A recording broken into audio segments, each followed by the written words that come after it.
Hello friends, मैं प्रियंका आपके अपनी YouTube channel healthy health tips में आप सभी का स्वागत करती हूं।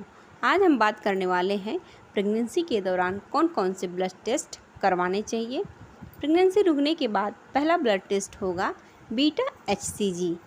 इससे ये कंफर्म होगा कि प्रेगनेंसी है, क्योंकि यूरिन प्रेगनेंसी टेस्ट में लाइन हल्की आती है या फिर कोई कन्फ्यूज़न होता है, तो इसे कंफर्म करने के लिए बीटा HCG ब्लड टेस्ट किया जाता है। और ये प्रेगनेंसी कंफर्म हो गई है तो अब ये कंफर्म करना होता है कि बच्चा यूट्रस में है या नहीं, क्योंकि प्रेगनेंसी टेस्ट पॉजिटिव आता है तो कभी कभी एक्टोपिक प्रेगनेंसी होने की संभावना होती है, यानी फैलोपियन ट्यूब में बच्चा रह गया हो। जब बच्चे का 6 से 7 दिन तक ग्रोथ फैलोपियन ट्यूब में ही होगा, उसके बाद जाके आपके पीरियड के 20 से 25 दिन में आपके यूट्रस में इंडोमेट्रियम लाइन में चिपकेगा। तो इसे कंफर्म करने के लिए अल्ट्रासाउंड कराना होगा। इससे कंफर्म होगा कि आपकी प्रेगनेंसी एक्टोपिक तो नहीं, अनहेल्दी तो नहीं है।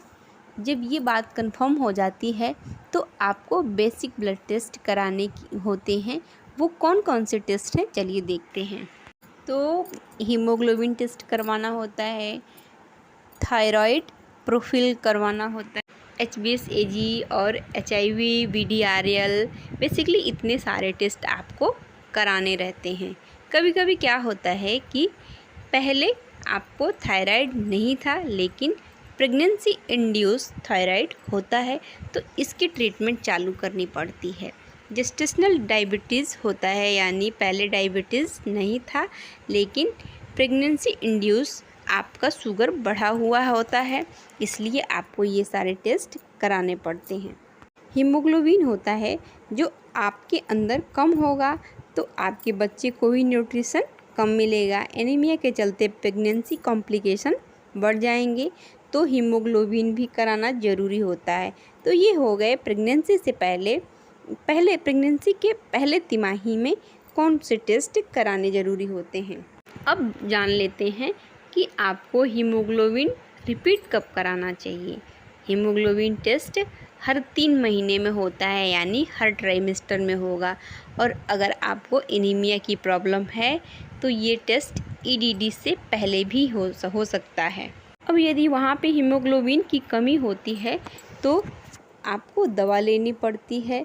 यदि 8 या 9 से नीचे है तो इसके लिए स्पेशल इंजेक्शन देना पड़ता है, या फिर 6 से 7 होता है तो ब्लड ट्रांसफ्यूज़न करना होता है। तो हीमोग्लोबिन टेस्ट प्रेगनेंसी के दौरान बहुत ज़रूरी होता है, इसलिए यह टेस्ट करवाना चाहिए। इसके अलावा आपका CBC यानी कंप्लीट ब्लड काउंट किया जाएगा। इससे पता चलेगा कि WBC कितना है, प्लेटलेट्स कितना है, आपका ESR यानी एरिथ्रोसाइट सेडिमेंटेशन रेट कितना है। इसके अलावा यदि आपको कोई प्रॉब्लम हुई या कोई हेल्थ इशू हुए जो पहले से चल रहे हैं, या कोई कॉम्प्लिकेशन प्रेगनेंसी के दौरान होते हैं, तो उसके लिए स्पेसिफिक टेस्ट डॉक्टर आपको कराने के लिए बोलेंगे। तो इतने सारे आपको टेस्ट करवाने होते हैं। तो फ्रेंड्स, आज की हमारी वीडियो आपको कैसी लगी? अच्छी लगी तो एक लाइक ज़रूर करिएगा और कमेंट बॉक्स में बताइएगा।